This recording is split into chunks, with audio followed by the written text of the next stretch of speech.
Weirdly, this one here is the only one that control does. There's another one on the other end.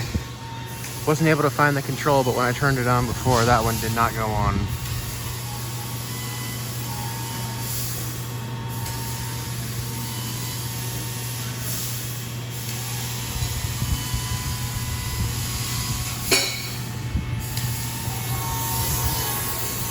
The control for that there.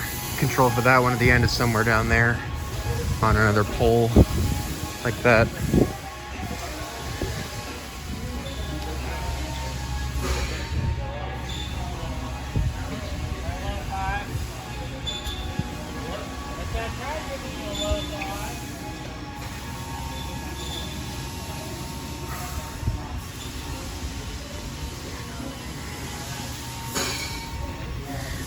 This one is always off for some reason. I think it's because there's a shelf right there and the forklift could hit it. I'm not sure.